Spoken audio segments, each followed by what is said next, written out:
सञ्चालनमा आएको 5 महिनापछि पोखरा अन्तर्राष्ट्रिय विमानस्थलमा अन्तर्राष्ट्रिय व्यावसायिक जहाज अवतरण। अन्तर्राष्ट्रिय उडानलाई निरन्तरता दिनुपर्नेमा सरकारवालाको जोड।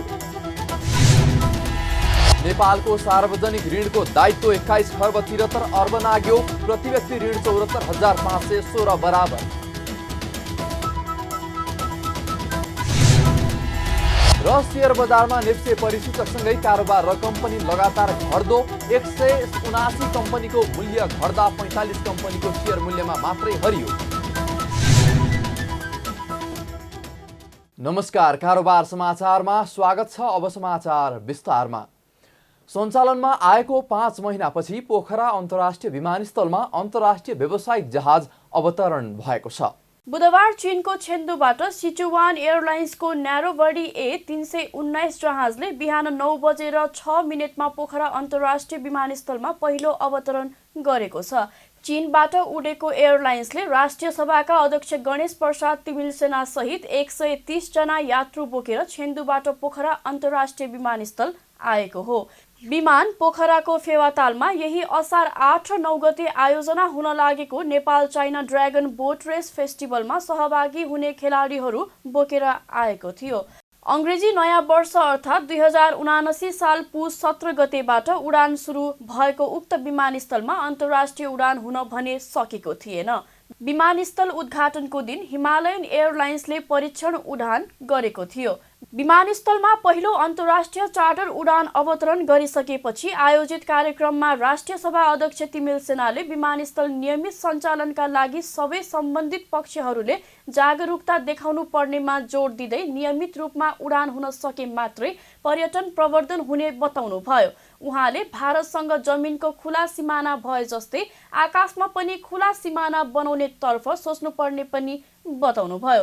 यस्तै कुनै पनि देशका हवाई कम्पनीहरू फाइदा बिना उडान नभर्ने भन्दै उहाँले पर्यटन पूर्वाधार विकासको आवश्यकतामा पनि जोड दिनुभयो। जसरी भारतसँग हाम्रो खुला सिमाना छ, खुला सिमानामा आवत जावत हामी गरेका छौँ, आकाश पनि त्यतिकै खुला र निर्बाध ढङ्गले आवत जावत भइदियो भने यहाँ अरू विमानहरू आउने रुटहरू खुला हुन्छ। त्योतिर पनि हाम्रा ध्यानहरू जानुपर्छ। हामी सबैले बुझ्नुपर्ने कुरा के हो भने कुनै पनि देशका कुनै पनि कम्पनीका एयरलाइन्सहरू घाटामा उडिरहँदैनन्। एक पटक आउलान्, दुई पटक आउलान्।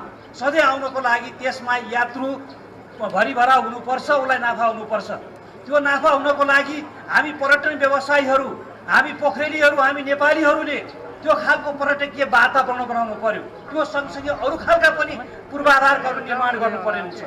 राष्ट्रिय सभा अध्यक्ष तिमिलसेनाले नेपाल चीन जोड्ने कोरला नाकामा चिनिया पक्षले सबै पूर्वाधार निर्माण गरिसके पनि नेपालले भने अहिलेसम्म कुनै चासो नदेखाएको गुनासो पनि गर्नुभयो।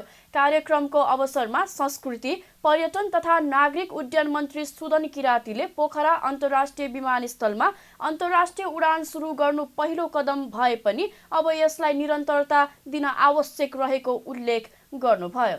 यो सुरुवात गर्नु धेरै ठुलो कुरा हो। यो भन्दा पनि ठुलो कुरा यसलाई निरन्तर सञ्चालन गर्नु हो। यो लामो यात्राको पहिलो पाइला हामीले प्रारम्भ गरेको मलाई अनुभूति भएको छ। पर्यटन मन्त्री किरातीले नेपाल र चीन बीचको सम्बन्ध सगरमाथा जस्तै अग्लो रहेको बताउँदै चिनिया नागरिक नेपाल आउँदा नेपाललाई भान्जा भान्जी आएको जस्तो लाग्ने गरेको पनि उल्लेख गर्नुभयो। यता कार्यक्रममा नेपालको लागि चिनिया राजदूत छन सोङले पोखरा विमानस्थल BRI परियोजना अन्तर्गत भएको स्पष्ट पार्दै यसको डिजाइन र निर्माण चीन सरकारको सहयोगमा भएको पुनः बताउनुभयो। This year marks the 10th anniversary of Belt and Road Initiative, which was proposed by our President Xi Jinping. And connectivity is one of the most important parts of Belt and Road Initiative corporations. As an important part of the Trans-Himalaya multi-dimensional connectivity network, Pokhara International Airport has been officially put into operation in January 1st, 2023. The new airport is designed and built according to the standards of China and the International Civil Aviation Organizations. सरकार र चिनिया सरकारी स्वामित्वको ठेकेदार company CAMCE बीचको सम्झौतापछि 18 साउन 2073 देखि यो विमानस्थल निर्माण सुरु भएको थियो। CAMCसँग मूल्य अभिवृद्धि कर भ्याट सहित अमेरिकी डलर 24,40,40,000 सम्झौता भएको थियो। पोखरा विमानस्थल बनाउन सरकारले चीनको एक्जिम बैंकसँग 2072 सम्झौता गरेर 1,37,87,00,000 चिनिया युआन ऋण लिएको छ। पोखरा महानगरपालिकाले चिनिया नागरिकहरूलाई पोखरा भ्रमणका लागि निम्तो दिएको छ। पोखरा अन्तर्राष्ट्रिय विमानस्थलमा पहिलो अन्तर्राष्ट्रिय चार्टर उडानसँगै नेपाल र चीन बीचको सम्बन्ध थप सुदृढ बन्ने विश्वास व्यक्त गर्दै महानगरपालिकाले चिनिया नागरिकहरूलाई पोखरा भ्रमणका लागि निम्तो दिएको हो। बुधबार पोखरा अन्तर्राष्ट्रिय विमानस्थलमा पहिलो पटक अन्तर्राष्ट्रिय व्यावसायिक जहाज अवतरण भए पनि आयोजित कार्यक्रममा महानगरपालिकाका प्रमुख धनराज आचार्यले विमानस्थलमा अन्तर्राष्ट्रिय उडान सञ्चालनमा आएसँगै चीनका विभिन्न नगरहरूसँग पोखराको भगिनी सम्बन्ध थप उचाइमा पुग्ने विश्वास लिएको बताउनुभयो। उहाँले दुई देश बीचको भावनात्मक र पर्यटनको लागि सम्बन्ध विस्तार हुने अपेक्षा राखेको बताउँदै चिनिया नागरिकहरूलाई पोखरा भ्रमणका लागि निम्तो दिनुभयो। साथै चीनले आगामी दिनमा पनि विभिन्न मुख्य सहरहरूबाट नियमित उडान गर्न प्रेरित गर्ने अपेक्षा लिएको पनि बताउनुभयो। पोखरा तालै तालको सुन्दर सहर हो। पोखरा मनोरम हिम श्रृङ्खलाहरूले सुशोभित नगरी हो। यहाँ अवस्थित गुफा स्तूपा मन्दिरहरूले पोखरालाई थप आकर्षक र सुशोभित तुल्याएका छन्। यहाँको भाषा कला संस्कृति र ऐतिहासिक परम्परा वास्तवमा नै विशेष छ। म यसै मञ्च मार्फत सम्पूर्ण चिनिया नागरिकहरूलाई पोखरा भ्रमणका लागि हार्दिक निमन्त्रणा गर्न चाहन्छु। यता नेपाल पर्यटन बोर्डका प्रमुख कार्यकारी निर्देशक डाक्टर धनञ्जय रेग्मीले नेपाल चीन जोड्ने मुस्ताङको कोरोला नाका तत्काल खुलाउन सके नेपालमा पर्यटकहरूको वृद्धि हुने विश्वास व्यक्त गर्नुभयो। उहाँले नेपाल चाइना ड्रागन बोट रेस फेस्टिभल जस्तै समय समयमा विभिन्न फेस्टिभलहरूको आयोजना भइरहेको खण्डमा पनि चिनिया पर्यटकहरू वृद्धि गर्न सकिने स्पष्ट पार्नुभयो। हामीले यहाँ जस्तो ड्रागन बोट फेस्टिभल जस्तोलाई एकपटक होइन बारम्बार प्रत्येक वर्ष आयोजना गर्न सकियो भने यसले एउटा इभेन्टको रूपमा काम गर्छ र अफ सिजनको एउटा इभेन्टको रूपमा काम गर्छ। र दोस्रो मैले उहाँलाई भन्ने गरेको मैले प्रत्येक मिटिङमा चाहिँ कृपया हामीले यो मुस्ताङबाट चाहिँ नाका खोल्न सक्यौँ भने धेरैभन्दा धेरै चिनिया पर्यटकलाई बाटो रोडबाट नै पोखरा यो चाहिँ एउटा गेटवे हुनसक्छ र यहाँबाट हामीहरू यो बाटो खोल्न सक्यौँ भने यो एउटा चिनिया पर्यटकको एउटा मुख्य आकर्षकको केन्द्र बन्न जान्छ र पक्कै पनि त्यो बेलामा हामीले यहाँ धेरै चिनिया पर्यटकहरूलाई एक त स्वागत गर्नेछौँ र कतिपय यो प्लेन स्पेसली एयरपोर्ट चलाउन पनि त्यसले सहयोग पुग्नेछ भन्ने छ। यसमा चाहिँ अब हाम्रो तर्फबाट प्रयास रहिरहनेछ। बोर्डका प्रमुख कार्यकारी निर्देशक डाक्टर रेग्मीले चिनिया पक्षबाट सहयोग भए तथा पोखरामा पर्यटकीय गतिविधिहरू पनि बढाउँदै लैजान सके विमानस्थल नियमित सुचारू हुन सक्ने विश्वास समेत व्यक्त गर्नुभयो। प्रधानमन्त्री पुष्पकमल दाहालले सरकारले योग र ध्यानको विषयलाई प्राथमिक तहदेखि नै विद्यालय र विश्वविद्यालयसम्म पाठ्यक्रममा समावेश गर्ने उद्देश्य राखेको बताउनु भएको छ। बुधबार काठमाडौँमा अन्तर्राष्ट्रिय योग दिवसको अवसरमा आयोजित कार्यक्रमलाई सम्बोधन गर्दै प्रधानमन्त्री दाहालले योग र ध्यानको महत्त्व परम्परा र विरासतलाई आत्मसात गरेर नै सरकारले यस्तो निर्णय लिएको बताउनुभयो। उहाँले यो निर्णयले आध्यात्मिक चिन्तनको महत्त्वलाई स्थापित गर्न गुणात्मक र दीर्घकालीन भूमिका खेल्ने विश्वास पनि व्यक्त गर्नुभयो। प्रधानमन्त्री दाहालले प्राकृतिक वातावरणको हिसाबले पनि नेपाल संसारभरका मानिसका योग अभ्यासको सुन्दर भूमि रहेको बताउँदै योग सम्बन्धी ज्ञान विज्ञानको अध्ययन गरिरहेका विश्वभरका अध्येताहरूका लागि नेपाल मूल गन्तव्य बन्न सक्ने प्रचुर सम्भावना रहेको पनि बताउनुभयो। उहाँले योगमाया आयुर्वेद विश्वविद्यालयले भविष्यमा विश्वस्तरीय विश्वविद्यालयका रूपमा आफूलाई स्थापित गर्दै यस क्षेत्रमा प्राज्ञिक नेतृत्व गर्ने विश्वास पनि व्यक्त गर्नुभयो। प्राकृतिक वातावरणको हिसाबले नेपाल संसारभरका मानिसका लागि योग अभ्यासका लागि एउटा सुन्दर भूमि पनि हो र यो देश योग सम्बन्धी ज्ञान विज्ञानको अध्ययन गरिरहेका विश्वभरिका अध्येताहरूका लागि नेपाल मूल गन्तव्य बन्न सक्ने प्रचुर सम्भावना रहेको छ।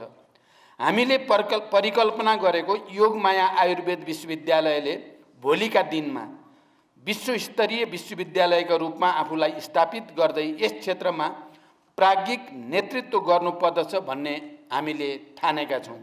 प्रधानमन्त्री दाहालले योग सम्बन्धी नेपालले गरिरहेको अभ्यासको विश्वव्यापीकरणमा पर्याप्त ध्यान दिने हो भने नेपालमा योग पर्यटनमा गुणात्मक विकास गर्न सकिने पनि बताउनुभयो। कार्यक्रममा नेपालका लागि भारतीय राजदूत नवीन श्रीवास्तवले पोखरालाई योग केन्द्रका रूपमा विकास गर्नुपर्ने बताउनुभयो। उहाँले पोखरा प्राकृतिक मनोरम र पर्यटनका दृष्टिकोणले उत्कृष्ट स्थान भएको भन्दै पोखरालाई सडक सञ्जाल वा हवाई रुटका माध्यमबाट जोड्दै जान सकिने बताउनुभयो। उहाँले भारतका विभिन्न शहरका पर्यटकहरू पोखरामा आइरहेको उल्लेख गर्दै पोखरालाई योग केन्द्रका रूपमा विकास गर्नका लागि भारत सरकार सहयोगका लागि तयार रहेको पनि बताउनुभयो। पर्यटन के दृष्टिकोण से देखा जाए तो बहुत ही महत्वपूर्ण जगह है। भारत का पोखरा के साथ संबंध काफ़ी पुराना है। भारत के विभिन्न शहरों से लोग पोखरा में आते हैं समय बिताने के लिए। आज सुबह ही मुझे पता लगा कि अभी भी भारत से सबसे ज़्यादा पर्यटक पोखरा में आ रहे हैं और मेरी उम्मीद है ये कि संख्या और बढ़ेगी। अगर हम अंतर्राष्ट्रीय योगा दिवस को हर साल पोखरा में मनाएं तो इससे पोखरा एक योगा सेंटर बनेगा और इसके लिए भारतीय दूतावास गंडकी प्रदेश सरकार के साथ, नेपाल के संस्कृति मंत्रालय के साथ और पोखरा मेयर के साथ मिलजुल कर हर साल 21 जून को हम कोशिश करेंगे कि अंतर्राष्ट्रीय योगा दिवस इसी तरह भव्य रूप में यहाँ मनाया जाए। राजदूत श्रीवास्तवले पोखरामा हरेक वर्ष योग दिवसका अवसरमा योग कार्यक्रम हुने आशा राखेको पनि बताउनुभयो। कार्यक्रमको अवसरमा संस्कृति, पर्यटन तथा नागरिक उड्डयन मन्त्री सुदन किराँतीले भने प्रधानमन्त्री दाहालको भारत भ्रमणपछि नेपाल र भारत बीचको सम्बन्ध थप सुदृढ र उचाइमा पुगेको बताउँदै योग गर्न र मनोरम दृश्य हेर्न भारतका नागरिकहरूलाई पोखरा आउन आह्वान पनि गर्नुभयो। उहाँले नेपालको जस्तो प्राकृतिक सुन्दरता अन्य देशमा नरहेको बताउँदै पोखरालाई नेपालगञ्ज भारत र चीनको व्यापारिक केन्द्र बनाउनु पर्ने समेत जोड दिनुभयो। नेपालले हालसम्म तिर्न बाँकी सार्वजनिक ऋणको दायित्व 21 खर्ब 73 अर्ब 24 करोड 72 लाख रुपैयाँ पुगेको छ। सार्वजनिक ऋण व्यवस्थापन कार्यालयले सार्वजनिक गरेको चालु आर्थिक वर्षको जेठ मसान्तसम्मको तथ्याङ्क अनुसार नेपालले 10 खर्ब 79 अर्ब 72 करोड 33 लाख आन्तरिक र 10 खर्ब 73 अर्ब 52 करोड 39 लाख बाह्य ऋण तिर्न बाँकी रहेको देखिएको हो। घाटा बजेट ल्याउँदा वर्षेनी सार्वजनिक ऋण थपिँदै जाने र त्यसको सावा ब्याज भुक्तानीको दायित्वको भार समेत सरकारको वार्षिक बजेटमा बढ्दै जाने भन्दै संसदमा विषय उठिरहेका बेला यस्तो तथ्याङ्क सार्वजनिक भएको हो। सरकारले आगामी आर्थिक वर्षको घाटा बजेट पूर्ति गर्नका लागि थप 4 खर्ब 52 अर्ब 75 करोड बराबर ऋण उठाउने लक्ष्य राखेको छ, जसमध्ये 2 खर्ब 40 अर्ब आन्तरिक र 2 खर्ब 12 अर्ब 75 करोड बाह्य उठाउने सरकारको लक्ष्य छ। चालु आर्थिक वर्षको पछिल्लो 11 महिना अवधिमा मात्र 1 खर्ब 59 अर्ब 95 करोड 8 लाख बराबर ऋण थपिएको छ। सार्वजनिक ऋण व्यवस्थापन कार्यालयका अनुसार चालु आर्थिक वर्षको 11 महिनामा सरकारले 3 खर्ब 6 करोड ऋण उठाएको छ भने 2 खर्ब 5 अर्ब 17 करोड बराबर सावा ब्याज भुक्तानी गरेको छ। जेठ मसान्तसम्ममा सरकारले गरेको पुँजीगत खर्च भन्दा सार्वजनिक ऋणको सावा ब्याज भुक्तानीमा गरेको खर्च करिब 52 अर्ब 8 करोड 60 लाखले बढी हो। जेठ मसान्तसम्ममा सरकारको पुँजीगत खर्च 1 खर्ब 53 अर्ब 8 करोड 42 लाख छ। यसरी एकातर्फ सरकारको राजस्व असुली न्यून हुँदा ऋण उठाएर घाटा बजेट पूर्ति भइरहेको छ भने अर्कोतर्फ वर्षेनी थपिँदै गएको ऋणको सावा ब्याज समेत बढ्दै जाँदा वार्षिक बजेटको ठूलो अंश यसमा खर्च हुने गरेको छ। यो अवधिमा आन्तरिक ऋणको सामा ब्याज र कमिसन भुक्तानीमा 1 खर्ब 64 अर्ब 48 करोड 78 लाख बराबर खर्च भएको छ। जेठ महिनासम्म आन्तरिक ऋणको सामा भुक्तानीमा 1 खर्ब 8 अर्ब 11 करोड 38 लाख, ब्याज भुक्तानीमा 56 अर्ब 26 करोड 10 लाख र कमिसन भुक्तानीमा 11 करोड 30 लाख बराबर खर्च भएको छ। त्यस्तै बाह्य ऋणको सावा ब्याज भुक्तानीमा 40 अर्ब 68 करोड 42 लाख बराबर खर्च भएको छ। बाह्य ऋणको सावा भुक्तानीमा 31 करोड 79 लाख 88 हजार र ब्याज भुक्तानीमा 8 अर्ब 68 करोड 54 लाख बराबर खर्च भएको छ। राष्ट्रिय तथ्याङ्क कार्यालयले सार्वजनिक गरेको नेपालको जनगणना 2078 अनुसार कुल जनसङ्ख्या 2 करोड 91 लाख 64 हजार 578 बराबर छ। कुल सार्वजनिक ऋणलाई कुल जनसङ्ख्यासँग तुलना गर्दा प्रति व्यक्ति ऋण 74,516 बराबर पर्न जान्छ। सांसदहरूले किसानलाई पेन्सनको व्यवस्था गर्नुपर्ने माग गरेका छन्। बुधबार प्रतिनिधि सभामा कृषि तथा पशुपन्छी विकास मन्त्रालय, युवा तथा खेलकुद मन्त्रालय, शिक्षा विज्ञान तथा प्रविधि मन्त्रालय र कानुन न्याय तथा संसदीय मामिला मन्त्रालयको विनियोजन शीर्षकमाथिको छलफलमा भाग लिँदै सांसदहरूले यस्तो माग गरेका हुन्। बैठकमा आम जनता पार्टीका अध्यक्ष एवं सांसद प्रभु शाहले कृषि क्षेत्रको प्रोत्साहनका लागि, किसानको सम्मानका लागि पनि उनीहरूलाई पेन्सन दिने व्यवस्था गर्न सरकारले आँट गर्नुपर्ने भन्दै लुटेर बसेका कर्मचारीलाई पेन्सन दिने तर किसानलाई नदिने काम नगर्न सरकारलाई सचेत गराउनुभयो। उहाँले विनियोजित बजेटले कृषि क्षेत्रतर्फ आकर्षित गर्न सक्ने सम्भावना नरहेको उल्लेख गर्दै त्यसतर्फ विशेष ध्यान पुर्याउन पनि सरकारलाई सुझाव दिनुभयो। जसले खुन पसिना त्यसरी सुकाएर दुनियाँलाई पालिरहेछ, अन्नदाता हो, अन्नदाताले सम्मान नपाउने, पेन्सन नपाउने हुन्छ? नेपालमा कसले पेन्सन पाउने हो? देशलाई पुरै लुटेर राज गर्ने थाई सरकारले पाउँछ कि किसानले पाउँछ? म भन्न चाहन्छु, यदि तपाईँ हामी कृषिलाई सम्मानित गर्न चाहन्छौँ, कृषकको सम्मान बढाउन चाहन्छौँ भने, अन्नदातालाई सम्मान गर्न चाहन्छौँ भने कृषकलाई पेन्सनको व्यवस्था गरौँ। यो लुट्ने थाई सरकारलाई होइन, जुन जति ठुल्ठुलो पोस्टमा छ त्यति ठुलो भाग खानेलाई पेन्सन दिएर पाल्ने होइन। यदि साँच्चीकै किसान जसले त्याग गर्छ, स्वार्थीलाई सम्मान गर्ने हो कि त्यागीलाई सम्मान गर्ने हो? दुनियाँको लागि खुन पसिना सुकाएर जीवन दिनेलाई सम्मान गर्ने हो कि चुसेर महल ठम्याउनेलाई सम्मान गर्ने हो? त्यसैले म चाहन्छु सरकारले यसमा एउटा आँट गरोस्। बैठकमा सांसदहरूले विद्यालयका लेखापाल र कार्यालय सहयोगीको खरदार सरह सेवा सुविधा पाउनुपर्ने माग तत्काल सम्बोधन गर्न आग्रह पनि गरेका छन्। बैठकमा प्रमुख प्रतिपक्षी दल नेकपा एमालेका सचेतक महेश कुमार बर्तौलाले सर्वोच्च अदालतको फैसला र आफैले विगतमा गरेको सम्झौता अनुसार पनि उनीहरूको माग सम्बोधन गर्ने काममा सरकारले ढिलाइ गर्न नहुने बताउनुभयो। उहाँले विद्यालय तहका कार्यालय सहयोगीले मासिक 8,000 र लेखापालले 13,500 मासिक तलब पाउने गरेको उल्लेख गर्दै यस्तो तलबले कसरी उनीहरूको गुजारा चल्न सक्छ भनी सरकारलाई प्रश्न समेत गर्नुभयो। लामो समयदेखि लेखापालले 13,500 मासिक तलबमा काम गरिरहनु भएको छ। कार्यालय सहयोगीले जम्मा 8,000मा काम गरिरहनु भएको छ। कल्पना गर्नुहोस्, 8,000मा एउटा कर्मचारीले उसका बच्चा हुन्छ, परिवार हुन्छ, 8,000 तलबले के गर्छ? 13,500 तलबले एउटा कर्मचारीले उसको बच्चा, बाल बच्चा, पठन पाठन, सामाजिक व्यवहार कसरी टार्न सक्छ? आन्दोलन गर्यो, पटक पटक सरकारले यसमा सहमति पनि गरेको छ न्यूनतम तलब सुविधाको। उहाँहरूले हरदार र कार्यालय सहयोगी सरहको तलब माग गरेर आन्दोलन गरिरहनु भएको छ। सरकारले विगतमा पनि सम्झौता गर्यो, सर्वोच्च अदालतबाट पनि आदेशहरू भए उहाँहरूको पक्षमा, तर कार्यान्वयन भएको छैन। म विनम्रताका साथ शिक्षा मन्त्रीज्यूलाई म आग्रह गर्न चाहन्छु, ती कर्मचारीहरू उहाँहरूले उठाएका माग न्यायोचित छन्। ती मागहरू पुरा गर्ने तर्फ यहाँको दृढताका साथ भूमिका रहोस्, पहल कदमी रहोस्, म यो माग गर्न चाहन्छु। सचेतक बर्तौलाले विद्यालय तहका कर्मचारीको सो माग सम्बोधन गर्नका लागि तत्काल पहल कदमी लिन शिक्षा विज्ञान तथा प्रविधि मन्त्री अशोक कुमार राईको गम्भीर ध्यानाकर्षण समेत गराउनुभयो। बैठकमा सत्तारूढ प्रमुख घटक नेपाली कांग्रेसका सांसद डाक्टर चन्द्रकान्त भण्डारीले क्रिकेट खेल मैदानका लागि आवश्यक बजेटको तत्काल व्यवस्था गर्न सरकारसँग माग गर्नुभयो। उहाँले देशलाई पहिचान दिने खेल क्षेत्रको विकासका लागि खेल मैदान बनाउने कुरामा खुलेर अघि बढ्न सक्नुपर्ने बताउनुभयो। उहाँले नेपालको अग्रगतिका लागि खेलकुद विश्वविद्यालय, माउन्टेन सम्बन्धी विश्वविद्यालय बनाउन आवश्यक रहेको पनि बताउनुभयो। त्यो ग्राउन्ड त बनाइदेऊ, कति वर्षसम्म एउटा ग्राउन्ड बनाउँदैछौ भन्छौ, एकैचोटि बनाइदेऊ न, बजेट छुट्याइदेऊ न तिनीको लागि जसले तिमीलाई पहिचान दिएको छ। त्यसैले हामीले यो कुरालाई पनि बोल्नुपर्छ।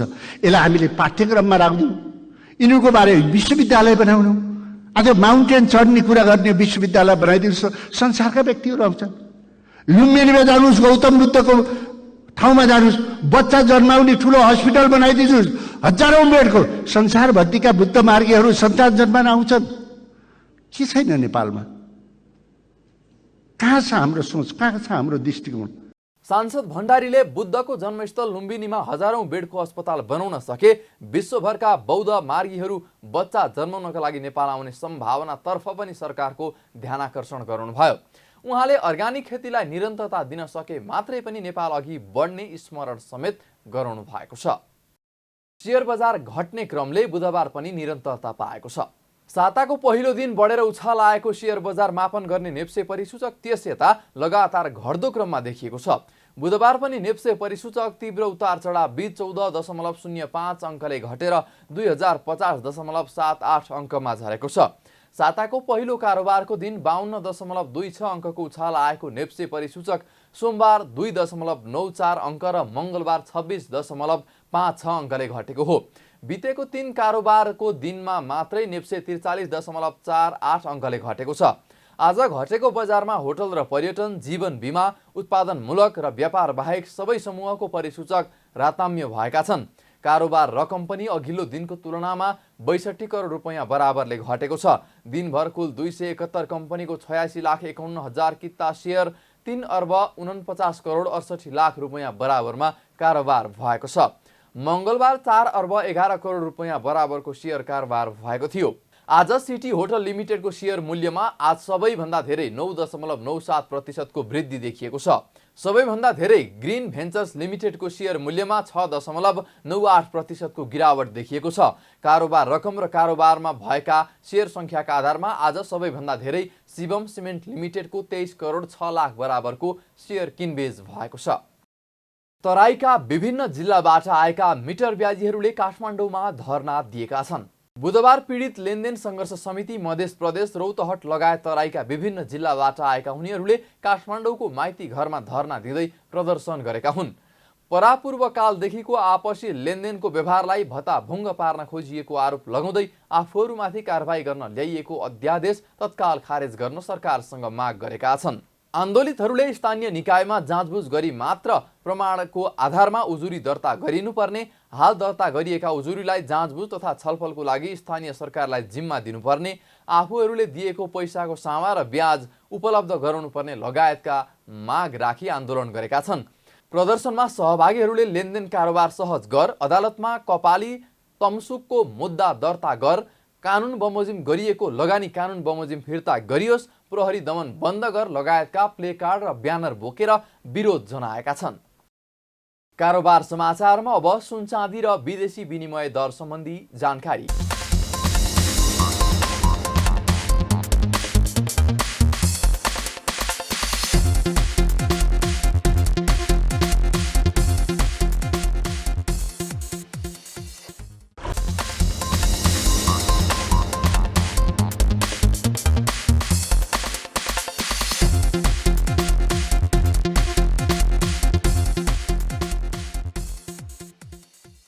बिदा हुनु अघि अहिलेसम्मका प्रमुख समाचार फेरि एकपटक। सञ्चालनमा आएको 5 महिनापछि पोखरा अन्तर्राष्ट्रिय विमानस्थलमा अन्तर्राष्ट्रिय व्यावसायिक जहाज अवतरण, अन्तर्राष्ट्रिय उडानलाई निरन्तरता दिनुपर्नेमा सरकारवालाको जोड।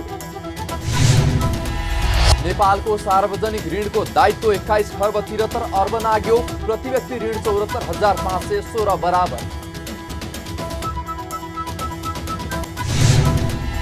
र शेयर बजारमा नेप्से परिसूचकसँगै कारोबार रकम पनि लगातार घट्दो, 179 कम्पनीको मूल्य घट्दा 45 कम्पनीको शेयर मूल्यमा मात्रै हरियो। कारोबार समाचार सकियो। हामीलाई बिदा दिनुहोस्। नमस्कार।